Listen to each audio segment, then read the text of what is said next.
So the questions are these.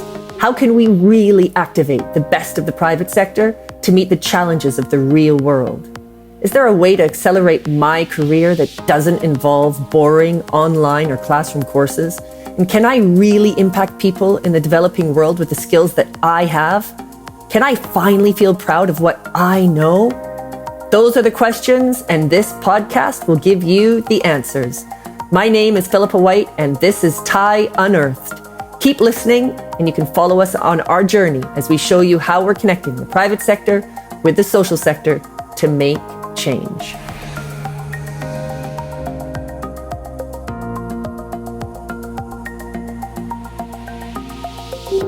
Hello everyone, Philippa White here, and welcome to episode 25 of Thai Unearthed. Now today I'm chatting with Özlem Özkan, who in her own words is a culturally diverse woman based in Amsterdam, the Netherlands. Now, she was born and raised in the Netherlands. She comes from Turkish parents and has lived and traveled all over the world. She's a teacher, founder, podcaster, author, and coach. Now, Özlem, it is really lovely to have you with us today. So thank you for joining us. Thank you so much, Philippa, for having me. Now, I wanted to start with a Maya Angelou quote that I can personally relate to. And when I read it, it also makes me think of you. You are only free when you realize you belong no place. You belong every place, no place at all. And I think that quote is a great way for us to start this conversation. And we're basically going to be talking about just the power of being a citizen of the world. And I think you would probably classify yourself as being a citizen of the world. So talk to us about your background. That's a beautiful quote from Maya Angelou to start with, actually. I really like it. So I was born in the Netherlands, and my parents are Turkish. And I felt initially when growing up, I do not really belong anywhere, only to my family. And so am I Turkish, am I Dutch? There were a lot of cultural clashes, identity clashes, who I was. It comes also because of a different religion. My parents come from a background with Islam. And in the Netherlands, a lot of people are atheists or Christian, Catholic. So there were a lot of clashes. And after I graduated from university, I lived in Turkey, in Istanbul. I moved there only for a summer school, but ended up living there for 5 years, worked at international schools. After 5 years, I came back to the Netherlands for just a bit, then moved to Denmark to work at a multinational company. In the fashion, the tech side I have worked for. And then I came back again to Amsterdam. And, but while I was living also in these 3 different countries, I traveled. First, of course, in Europe, but then we went actually every summer with my parents to Turkey. And when we went to Turkey, we were really Turkish. And in the Netherlands, we were super, super Dutch. Belonging somewhere, not knowing where I was belonging, was it Turkey or the Netherlands? So when I moved to Denmark, the first time in my life living in a country where I did not have any attachment to, I could look at the 2 cultures I grew up with, the Turkish and the Dutch, from a very objective viewpoint. And there I felt like I do not really belong anywhere, but which is okay. I started being okay with not belonging, and I belong to the world. Whatever that is. People say global citizen or whatever the label is, I belong to everywhere. So when people ask you, because here in Brazil, I can relate to what you're saying. I was born in South Africa, grew up in Canada, also British, lived in England, and then I found myself in Brazil. And it's funny because a lot of people in Brazil, if you're Brazilian, you are Brazilian. There's no question, you are a Brazilian. And so if you were born in Brazil, like you are Brazilian. And so the question is, where were you born? And where you're born is where you're from. Yeah. And so people say, where are you from? And I'm like, I don't really know how to answer that question. I don't know. well, where were you born? I'm like, well, I was Yeah. born in Cape Town, South Africa, but I don't really feel South African. They're like, okay, so you're South African. I'm like, yeah, but that's just it. I'm not. And so I'm just out of interest. What do you say? Because I'm sure it's the similar kind of, where are you from? What do you say? This really depends of the setting and the context when people ask me this. Usually people in the Netherlands, when they ask me where are you from, I say I was born here, but I also have a Turkish background. And when I was living in Istanbul, they said, where are you from? I'm from the Netherlands, but my parents are Turkish. And I remember one day, and this was the first time I heard this from someone not from Turkey, not from the Netherlands. I was living in Denmark, and the owner of this company goes, are you Turkish or Dutch? And I was like, it really depends of the moment, because I can switch immediately and without thinking. It is just such an habit. When I'm with Turkish people, I can be super Turkish. When I'm with Dutch people, I can be super Dutch. When I have, for example, a customer from the Middle East, I know how to speak. I know the way I need to speak. It's not that I think like, let me make this strategy. Or for example, I would say if I work with someone from Dubai or any other Middle Eastern country, okay, the deadline is then, because I know there might be a little bit space. Also from a cultural viewpoint, not a bad thing or a good thing. It is just different. Fascinating. And with Dutch people or Danish people, I know I'm there 5 to 10 minutes earlier than the time. And if it is a commitment, I am fully committed. It's super different. But in the Turkish culture, when you have a meeting here and the family just jumps in the house, it's like, hi, welcome, of course, come in, we have food, let's cook this and that. That happens. Yeah. It's so fascinating listening, even just you talking about this, the cultural idiosyncrasies with regards to meetings, but I'm sure you feel this too, having properly identified with so many different cultures and being able to switch it on, switch it off. But also it means that you really understand them. Yeah. You must really be able to relate so well with so many different people. Yeah. And I mean, that it's so funny, Philippa, you say this. I was last year, during COVID, we could travel here. In summertime, I went with a friend to Italy. So I just call a restaurant we want to book. And I start talking on the phone next to my friend without knowing, without being conscious about it. Hello, we want to book a table. Yes, 9 o'clock is okay.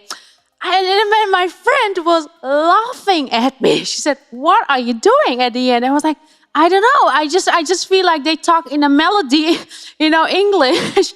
And I'm just going with that flow because I feel like they're comfortable with that. I'm just going. Or when I speak to a Spanish person or a Turkish person, I change the way I act. I change the way how I talk.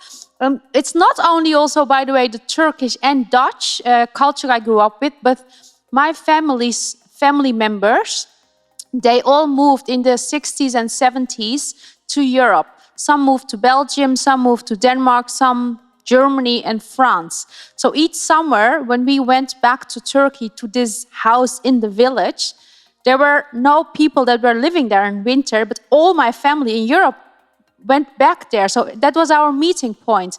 And my cousins, which are French, Turkish, I am Dutch, Turkish, they were speaking French, and we're like, parlez français, and just a few words. And then the German cousins, the Belgian cousins, and they brought food from their country. And it was, I was 2, 3, 4, 5, 6 years old, and that happened. Yeah. And now it is, you look at it like, wow, what a life, amazing. Right? And which was amazing, but also it was not always easy, I have to say, It was also a little bit struggle sometimes with, oh my God, can we just do one culture? It's much easier, straight line, just go. But then you learned it, and then to survive and to enjoy. Yeah, and so that actually, I'd love to ask you, I mean, what have you learned about yourself and the wider world growing up as a number of different cultures? Yeah. So I think what I have learned about myself, that also includes actually about human beings. I'm a human being, that we are so flexible and that we are so able to do things at moments when it is required. You know, you are just all of a sudden in a situation and then you have to deal with it. And we are so able to deal with that, to stepping into different cultures. And it's, for example, if you want to learn Spanish, I would say, go maybe to a Spanish course, but then go to the country because you have to speak it there. You have to speak it there. So what I learned, for human beings, we are super, super flexible.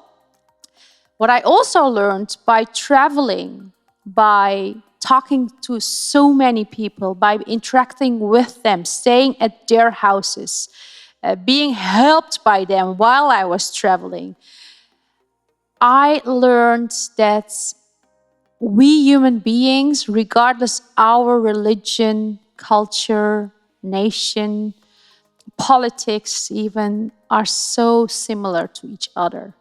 You know, we want to belong, we want to be loved, we want to interact, we want to help people. And it is everywhere so similar. In a different way, the form is maybe different. The form, you know, the shape, like, you know, we have this glass, it is white, and there is a letter on it, but the glass in Japan is different. But at the end, it is used for being Beautiful together, analogy. having a tea time, tea ceremony together. And also what I actually really learned the most and appreciated is there are always people out there that want to help. Always. Always.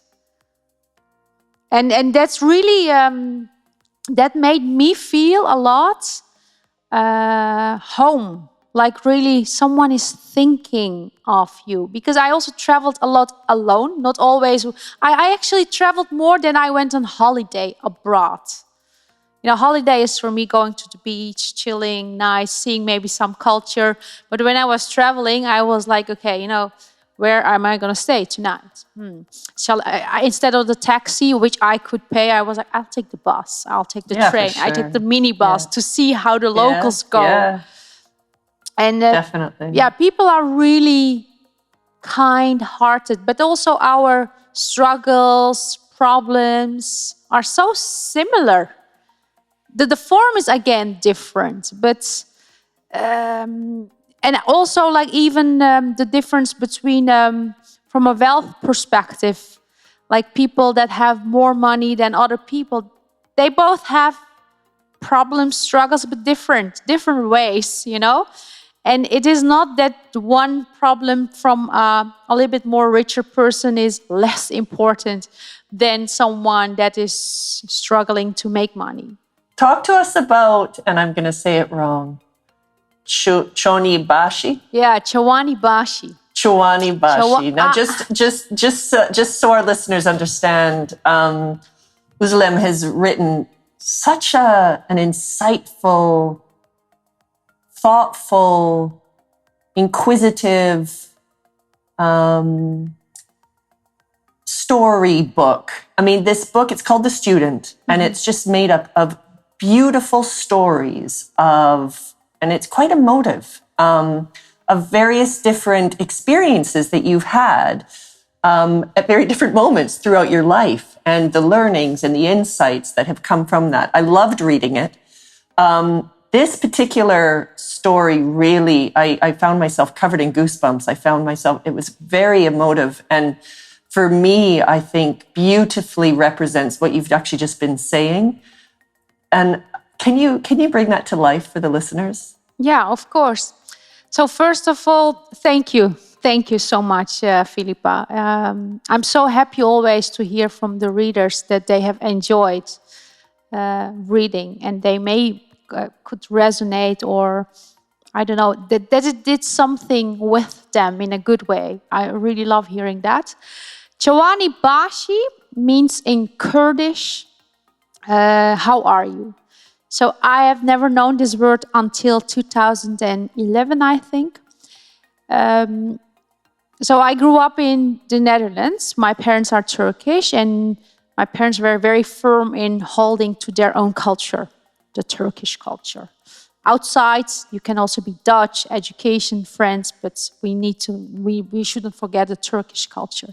So when I was growing up in the 90s, there were a lot of conflicts between the Kurdish and Turkish ethnicity in Turkey, in the Middle East.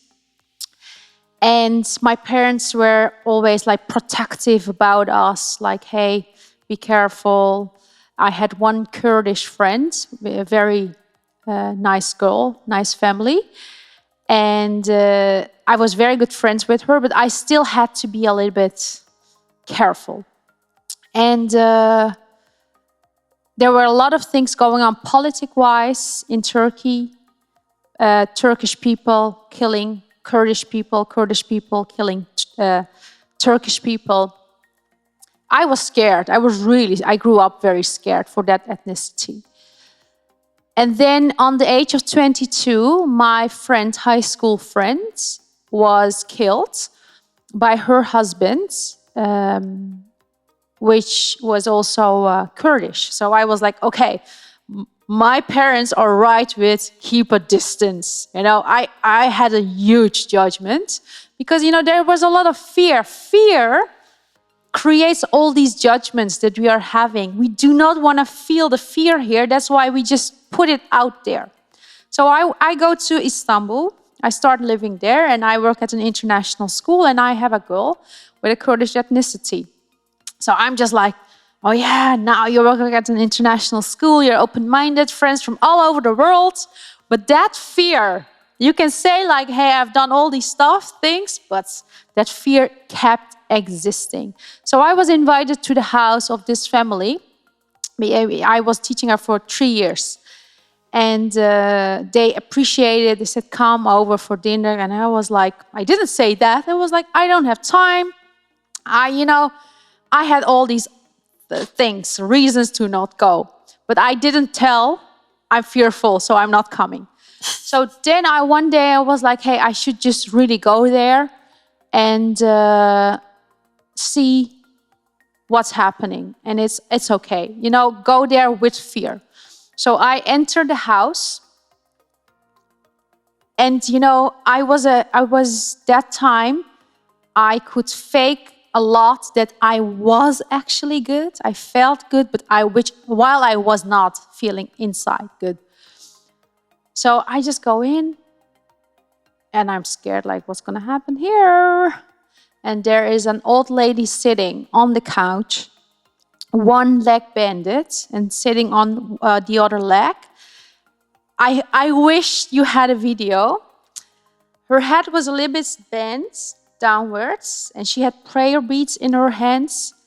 She had a headscarf, and she was whispering some Arabic words, which meant oneness, oneness, thank you, thank you, thank you. It means Subhanallah, Allahu Ekber, Elhamdulillah. These 3 words she was saying. And then she puts her head a little bit up, and she looks at me. She says, welcome, my child. May you bring honor to our house. She says it in Turkish, with a Kurdish accent, by the way.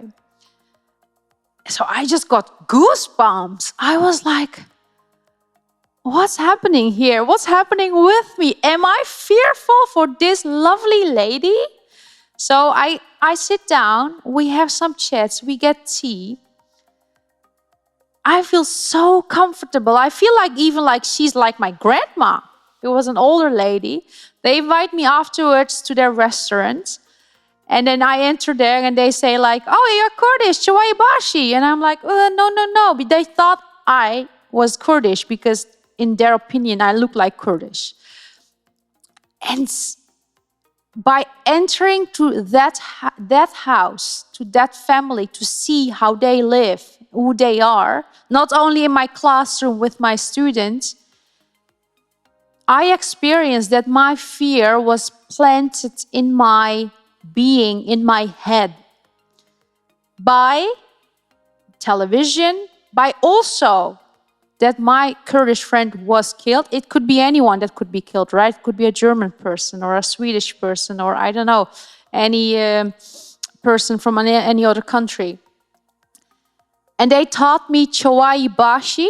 Chawai Bashi means how are you? So now each time when I go somewhere and then I hear someone is Kurdish and I'm like, Chawai Bashi. They're like, Es Bashi tu Chawayim. And they're like, oh, you're Kurdish. I said, no. Then I say, I'm Turkish. And sometimes I feel also like they are in, but because I start this Chawai Bashi with how are you, we make a connection. It's beautiful. So important. It's so totally. And you know, it is this family which indirectly made me get rid of my biases, my judgments, my fear, by just being themselves. This is why these types of experiences are so important for people to step out of, to expand their personal circle, to be able to meet people unlike them and to start to empathize. I think, if everyone did that, if everyone met people outside of their circle and exposed themselves to different cultures and exposed themselves to different challenges or different ways of seeing things, then the barriers start to go down and the walls start to go down and we start to open our hearts and we start to understand and empathize. Yeah. It's so important. And just listening to this, it was such an ingrained sort of doctrination. Yes. For you, through your culture and through the television and through your family. I mean, family is incredibly powerful. Whatever your mom says growing up, it's okay, well, then that's what is, right? You don't question it until you're much older. Yeah. And then it's just through these you do not question it. There are also a lot of people, they do not question it.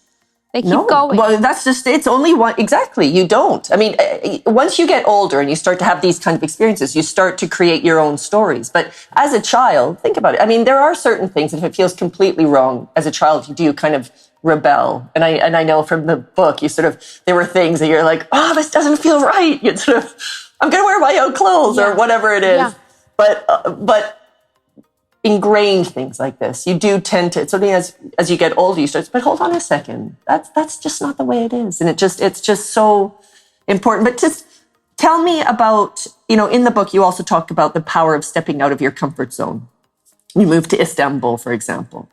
And that was a challenge for you. And so just, what were some of the challenges that you faced that you felt transformed you? Yeah. What did you learn? Maybe you can tell us a story that kind of stands out. Yeah, of course. I don't think I have written that directly into my book.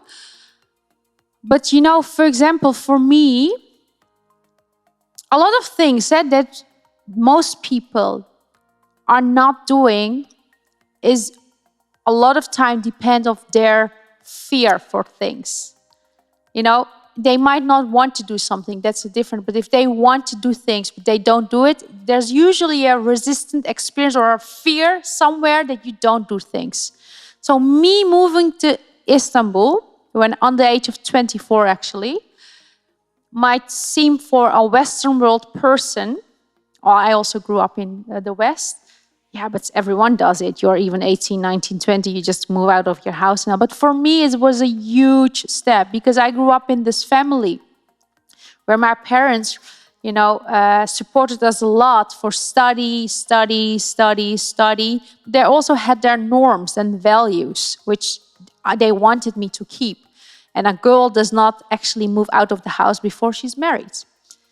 I went and I left the house and I was 24 too. And alone to another country. It wasn't even the Netherlands. That was a first big step, which was huge because my parents did not like it. Not at all. And most of my friends, the Turkish, Dutch one, they also didn't do these things. This was a really weird stuff, and again, for you listeners, I'm not fully sure, Philippa, if they might resonate with this or not, but it might be maybe like, you study at Harvard, you do all these things before, you just do, and then you stop after Harvard, you finish, you do not practice it, and now you are gonna live as a monk, I'm just saying, somewhere in India. You have all done these things, and then it is bye, boom. It's super. And I went to Istanbul. And in Istanbul, I was so lucky and privileged that I could teach at an international school because I have a teaching and a pedagogy degree. And I got hired at this international school. And you believe it or not, I speak now English, yes, but I was so fearful for speaking English because I thought my English is not good. I was hired as a classroom teacher, which had to teach in English, everything. So, and I was like, okay, then I'm just going to teach now everything in English. So before I was teaching... I mean, even just that, listening to you, sorry, just even that. Yeah. I mean, just for our listeners, just put themselves, not only leaving the house, which is so against everything, right? Yeah. So that in itself is just, okay, sorry guys, I'm leaving, parents. I know that you're totally against this, but I'm doing this thing. Mm-hmm. Then you go to Istanbul, which is a huge city, and you're on your own, and you're female, and there's already all that baggage that you have to deal definitely. with. And then you've got the language where you I mean, obviously your English is fantastic, but I guess at the time it was not fantastic at all. Yeah, and so you're still having to and then you not only apply, so you've got guts. I mean, you apply for this job, then you get the job. Yes. And you're like, right, okay, now I actually have to go for this. I mean, it is extraordinary. Yeah, actually, I always trusted myself in a lot of things when I was younger, but the trust came also from a very deep fear that I had. And I wanted to get over the fear. So what I did is I just pushed myself constantly for putting myself out of my comfort zone, which I afterwards realized that was not the right thing to do. But, applying at this international school, learning all the interview questions that they might ask me, and also learning all the possible answers that I could give, which I didn't do, by the way, at this podcast now.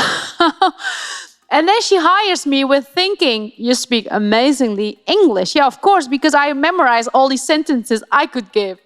And then I started working with Australian, Canadian, British, South African people, which the native language is English. And, I was in shock. I was like, oh my God, how am I going to survive here? And I need to teach kids. Luckily, they were younger. And I was like, how am I going to do this? So what I did, every night, I was teaching myself the whole program for the next day, in case a kid would ask, some little words that I might not know. Or, for example, in math, what is subtraction, addition? I didn't know that. I learned it in Dutch. I didn't know it in English. So I was teaching myself, then the kids, and I was just, I was also faking that I was good at English and all. And it just, I just put myself, I learned a lot of things when putting myself out of my comfort zone. And that has been also my way. Sometimes nowadays, I have to admit, I struggle with it because now my life is so predictable in many ways, not the COVID, but, and sometimes I don't want to plan that much because my body is so used to jump in, now figure it out. But that comes with the multicultural upbringing. Absolutely. Jump in, and, I know. And it's, as you know, TIE is a leadership development program or experience. And we talk a lot about sort of, be constantly curious, to be constantly inspired, expand your personal circle. There's a few different areas that we sort of touch on, but one is push through boundaries to unlock potential. And I just think listening to this story, reading your book, listening to just through so many different moments in your life, it's just been about pushing through, pushing that boundary, pushing, and then you just unlock that potential. And I wanted to get to that just because as we're getting to the end of the podcast, because, adversity is a powerful growth tool. Pushing having those challenges, you grow, you learn about yourself, you learn about what's possible. And I know that working, on the growth and development of people is also very important to you. Yeah. And I know that you've recently started a coaching business. Yes, that's right. Which feels very fitting considering your pedagogy and your experience to date and the fact that you truly embody what happens when you push yourself and unlock this potential. And I just wonder, talk to us about where that inspiration came from. What do you focus on? What type of coaching do you do? Yeah. Actually, it came from my lifelong wanting to know who I am, actually. It came from that was the basic, because I was always wondering, who am I? And I tend to actually, it sounds all nice, pushing and doing all this stuff. But I tend to be a person that was always pointing fingers to people, not directly, indirectly, of my parents are responsible for the way I am, the way I can't do this, the way or my boss, or my friends, or blah, blah, blah. And then 8 years ago, I thought maybe it's just really time to start inside of me. What's happening here? And the more I looked to my inside, I could change from the inside out. And usually I was thinking the outside is responsible for what's happening inside of me. And I have different friends from different cultures. And whenever I am with them, I have always this idea of helping people. Sometimes I need to really disassociate from that identity, because I like helping, thinking about for the people, with them, asking them questions so they can go inwards in order to also change outwards, whatever they want. And for I think the past 8 years, everyone was saying like, hey, you should just really become a coach or a psychologist or this. And I was like, no, I don't want to be a psychologist. I studied child psychology / pedagogy, but I don't want to sit and just listen, do some cognitive therapy. But if someone is interested in how to change some of the things in their life and reach their goals, I'm happy to help. So I put this up, the coaching. It is called transformational coaching. And what happens, there are 5 sessions. And we start with the first session to really get to know the person. And in a way, how you can get to know the person in only 1 hour to 1.5 hours, right? But I ask questions, so the person that I coach answers his or her own questions. And then we look at what are the habits, daily routines, weekly routines that the person is actually having, and what are the beliefs connected to these habits. What's going really inside? And after we have, in 1 to 3 sessions, we have put that on a map, let's say.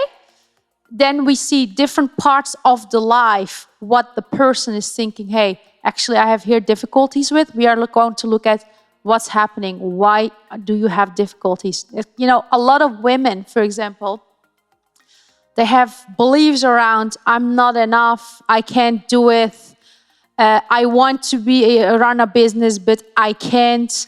I don't trust myself. Or some more very deep down beliefs as I'm not. I do not deserve to be loved. For example, that's a very common what I hear a lot. And these all beliefs are actually creating the reality that they are experiencing. If I would think now, I can't do this podcast with Felipa. I can't do public speaking. If I would think that, I wouldn't be sitting here. If I would have that belief. But still, for example, I want to do it, but I can't. I need to look at what is happening here. After we have processed them, I'm not talking about got rid of them, because also as Seth Godin said on my podcast, we are not looking at how to get rid of your narrative that you actually don't want to hold, but we are working on how do you dance with it? when thoughts come. Have you learned to live with it? Indeed, because it will keep going. And then afterwards, they write down for themselves where they want to go to actually. They are here. After we have defined what beliefs are creating them to be here, we're going to look at how do you get there? And I'm not going to tell the person you should do this, this, this, because I am not the person that I'm coaching. I'm not the whole being that I am coaching. I'm just a being that is supporting, coaching the person in how she or he wants to get there and make him and her see the strength that he or she has. I am standing with you, next to you, to explore your inner world. Also, a lot of people always ask me, oh, how did you write this book? How did you go to Istanbul? How did you find a job in fashion while you studied education? How did you do this? How did you do that? And I'm like, I don't know. I'm not special or something. No, I'm not extraordinary. I'm just a person. Because I thought I can. Let me make a plan. Let me learn how to live with my thoughts that say, yeah, but you have to have a business degree, or you have to have an audio degree in order to be a podcaster, or you have to know people in order to be a podcaster, or I don't know, whatever people have in their mind. No, you just start. And yes, by the way, you put yourself out there. There will be people that are laughing at me, like, oh my God, is she a podcaster? Oh, is she writing this book? Yeah. But there will be also people saying, hey, I like it. And, what I really like is, instead of focusing on the critic, focus on the people that you can serve. Absolutely. That's a really wonderful way to leave this, actually. I think that's great. We will include, of course, on the notes, the link through to how people can reach you if they want to get coaching. Özlem does have a podcast, obviously, as she's talking about the podcast, so we will include that. And as we just wrap up, do you have any final thoughts that you want to leave our listeners with? Yeah, the final thought is, and please do it for a minute, after you say stop on this episode, really get still and believe in the power within you. Believe, please, in that. Because there is such a huge power within you. Thank you so much. Thank you for joining us. Thank you for your time. You're a huge inspiration. And your book, gosh, we will include your book in the notes as well. Yes. It's The Student, absolutely. Özlem, it's a pleasure. Thank you so much. Thank you so much, Philippa, for having me. Thank you. Hey everyone, this is Philippa again. So this is your chance to get involved with TIE. We have 3 absolutely amazing virtual opportunities available, all rooted in connecting the private sector with the social sector to make change. TIE has never been more necessary than right now. So if you're looking for life-changing leadership development opportunities for your employees and you want your company to impact the world, we've got you covered. If you're looking to step out of your comfort zone and use your skills to make a difference and keen to meet other like-minded professionals with similar values, then our TIE Accelerator program is for you. There are so many options, so I urge you to get in touch. Go to theinternationalexchange.co.uk for more information, or just shoot us an email. Better companies, better leaders, better world.